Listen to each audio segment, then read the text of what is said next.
stupid babies. Hi guys, and welcome back to Fiction Food Friday. We've got a 90s theme today for all the 90s babies out there. Literally all the babies, because we're doing Rugrats.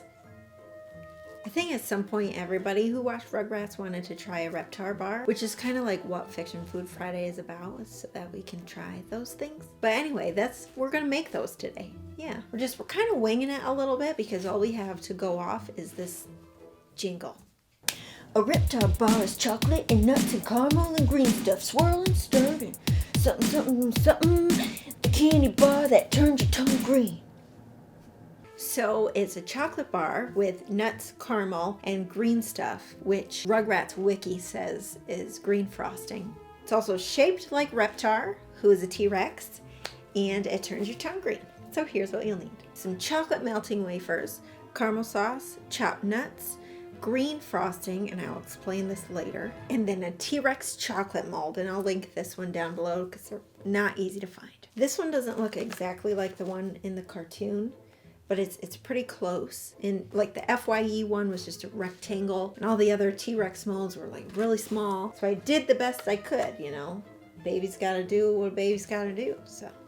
Okay, so let's start with our chocolate. We're going the easy route, and we're just gonna get some melting wafers. You melt them like you normally would chocolate, either in the microwave or with the double boiler method, heating it until it's nice and smooth. Then pour it into the dinosaur mold. The whole inside needs to be coated, and there's a lot of little crevices and stuff. You need to make sure you cover it so that none of our insides seep out. So you can take a pastry brush and spread it around, or the simple method is you just use your finger. Make sure you bring it right up to the edge and stick it in the freezer for 10 minutes until it's hard, and then take it out.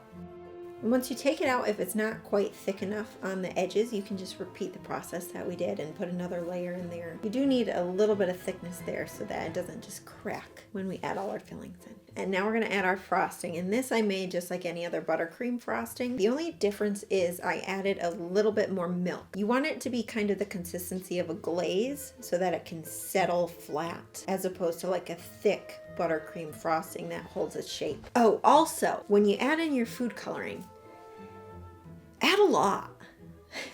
Like probably triple what you would normally use, because we are trying to get some green tongues.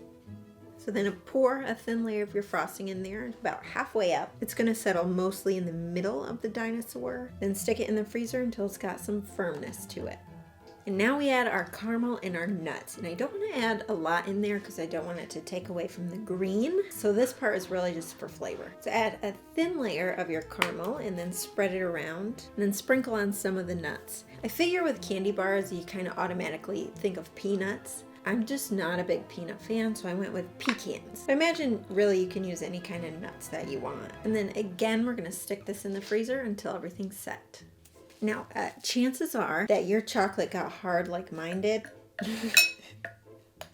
Oh, so if that's the case, while your candy bar is in the freezer, you can reheat your chocolate and get it nice and smooth, because we're gonna put that right on top of everything. And now we add our last and final layer. So take the remainder of your melted chocolate and pour it over everything all the way up to the top. And then if you have a scraper, use that to even everything out and remove the excess chocolate. If you don't have a scraper, you can just use a knife and then stick it in the freezer just one more time. Now making sure that it's set all the way through, carefully, very carefully remove it from its mold. Don't let it drop or you're just gonna break it. And that's it. Hopefully you guys are a little smarter than me, because I overfilled it. So he's got like caramel leaking out his eyes a little. I feel like he looks really cool. The only thing that would make this even better is if we had a Reptar bar wrapper to go with it. But we do. Hey, a Reptar bar is caramel and chocolate and nuts. Okay, and now let's test and see if it works. I mean, if it turns our tongue green.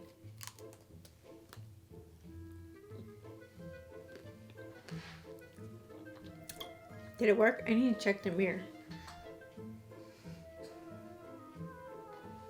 Sorta. Well, that's it. Thank you guys for watching. Don't forget to subscribe to Nicki Lee Bakes. Leave your suggestions down below for the next video. And this was lots of fun, but Cynthia and I are gonna go watch Lonely Space Fixins now, so we'll see you next time.